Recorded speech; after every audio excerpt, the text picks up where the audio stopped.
Olá, eu sou o Caio e nesse vídeo nós vamos conversar sobre o exercício Palindrome Linked List, que na tradução seria um palíndromo numa lista encadeada. E esse é um exercício bem interessante porque a gente vai acabar aplicando alguma das coisas que nós fizemos nesses últimos exercícios. Nós conversamos sobre o Fast and Slow, aqui também nós temos exercício de inverter uma lista encadeada, e também temos exercício de como encontrar um palíndromo, né, se você estiver recebendo ele como string. Então, esse exercício é muito bom para você conseguir ver, né, várias dessas formas sendo usadas, né? Nesse primeiro vídeo, nós vamos conversar sobre uma primeira solução, que ela é de complexidade de tempo e espaço O de n, e depois nós conseguiremos melhorar um pouco, né? Aqui, na verdade, se você dá uma olhada, né, você vai ver que tem até uma pergunta: você consegue, né, melhorar, né, para O de n de tempo e O de 1 de espaço? Essa daí, de fazer essa melhora, né, é aí que nós vamos estar usando essas técnicas, né, que a gente já viu em outros vídeos. Mas então, ok, qual seria a primeira técnica, né, que é um pouco mais intuitiva e mais fácil para a gente pensar? Você recebe, então, essa lista, né, e a primeira coisa que é bom você pensar é: será que eu posso usar uma estrutura auxiliar? Né? Será que se eu usar algum tipo de estrutura que é indexada vai me ajudar? Ou será que forma de manipulação de ponteiros eu posso usar para resolver esse problema? Né? Eu acho que isso são algumas ferramentas que é interessante para a gente pensar. Então, ok. Usando, então, essa questão de pensar numa estrutura auxiliar, o que nós vamos fazer, então? Nós iremos, primeiro, percorrer a nossa lista encadeada, guardar isso no array, né? E depois nós vamos usar aquela técnica dos dois ponteiros, né? O two pointers, né? Por quê? Porque para a gente verificar se o nosso se esses elementos, né, formam, né, se essa lista ela tem um palíndromo, a gente pode muito bem botar um ponteiro aqui no início, um ponteiro no final, e a gente consegue verificar, né, se enquanto eles são iguais, a gente vai movendo os ponteiros, né, para cada vez mais próximos um do outro. E se esses dois ponteiros se cruzarem, significa que a gente percorreu a lista inteira, e sim, é um palíndromo. Caso em algum momento que a gente estiver mexendo nesses ponteiros, eles não se encontrarem, eles não forem iguais, né, os elementos que a gente estiver olhando, isso significa que não é um palíndromo, né? Então, só que como a gente está usando uma lista encadeada, a gente só consegue andar, né, para frente, né, um next, né? Então acaba que essa estrutura auxiliar que nós vamos usar serve para isso, né, para a gente conseguir mexer nessas duas direções. Então a gente vai usar esse array para isso. Então, ok, então como que seria isso, né? Como sempre, a gente começa com uma variável chamada current, né, ou atual, assim, o nome é o que você preferir, e nós vamos apontar isso para a cabeça da lista.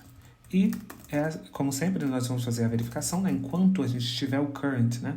Porque a gente sempre tem o nosso nó é um valor e um ponteiro para o próximo nó. E no caso, o último nó, ou o rabo da lista, ou o tail da lista, né, o último elemento sempre aponta para nulo. Então a gente pode verificar aqui, né, e o que é nulo em Python é none. Né? Então, enquanto o current for diferente de none, a gente, né, significa que a gente tem coisas na lista para a gente andar. Então aqui, né, também seria interessante, né, a gente já criar aqui um res, né, que seria o nosso valor, onde que a gente vai, essa é a nossa estrutura auxiliar, que nós vamos guardar os valores, né? Então a gente visita esse nó e a gente guarda então aqui o nosso current.val, né? Porque a gente quer ver os valores em si, né? Para a gente saber se é um palíndromo ou não. Então, ok, como que a gente percorre então a lista, né? A gente sempre vai fazendo um current é igual a current.next, né? A gente sempre anda o ponto next para a gente percorrer a nossa lista. Quando a gente terminar isso, a gente já vai ter percorrido a lista inteira e guardado todos os valores que nós visitamos. Então, a partir daí, agora, é só a gente aplicar exatamente a questão dos two pointers, né? Como que o two pointers funciona? A gente começa, então, com um ponteiro para o início, né, do nosso array, né? Porque agora a gente está mexendo no array, né? A gente não pode esquecer a parte da lista encadeada. E o nosso outro ponteiro aponta sempre para o último elemento. E o nosso último elemento do array é sempre o length, né, menos 1. Né? Lembra que o array sempre começa do zero. Né? Então, é 0 até o tamanho dele menos 1. Então, a gente vem aqui o tamanho do res, né, porque a gente não tem os valores para conseguir ver o tamanho da lista, não desse jeito que a gente está guardando, né? Se a gente for olhar a lista cadeada.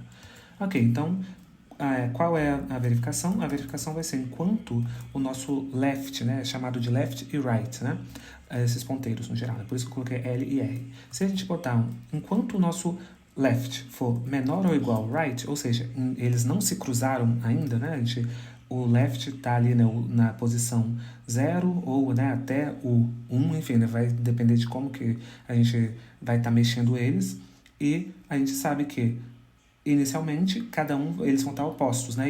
E a gente vai querer que eles sempre fiquem opostos. A gente vai andar primeiro o left, a gente sempre anda para a direita, e o nosso right sempre para a esquerda, né? Então, a gente vai vir fazer agora aqui essa verificação.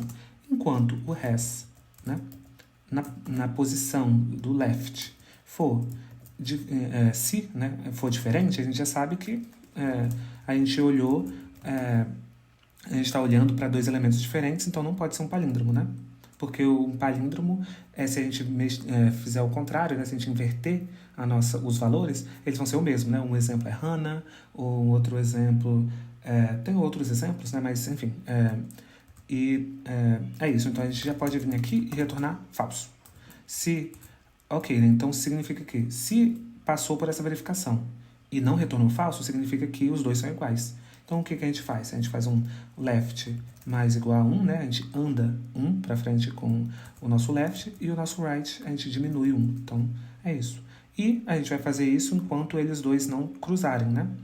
E aí, quando os dois se cruzaram, isso significa que a gente percorreu por tudo e a gente não encontrou nenhum que é diferente, né? Então, a gente vem aqui só e retorna true.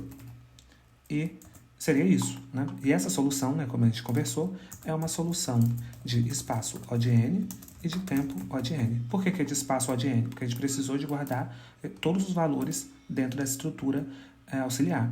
E o tempo O de n, por quê? Porque a gente precisou de percorrer a nossa lista inteira, né? A gente andou, se a lista tem n elementos, a gente precisou percorrer os n elementos.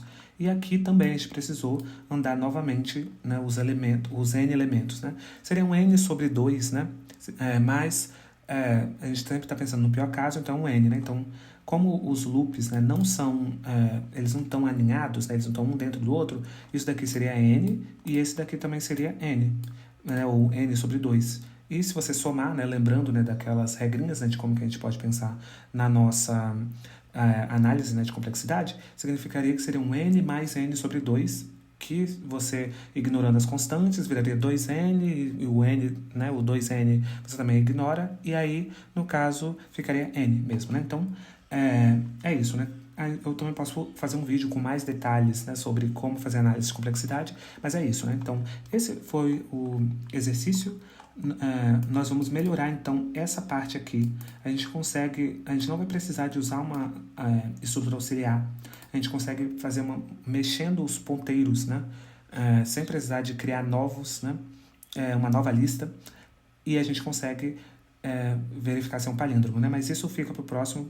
E qualquer coisa, pode deixar nos comentários e te vejo no próximo. É claro, deixa eu rodar aqui, né, pra a gente conseguir confirmar que foi tudo certinho, tá? Foi isso mesmo? Então tá, te vejo no próximo. Até mais.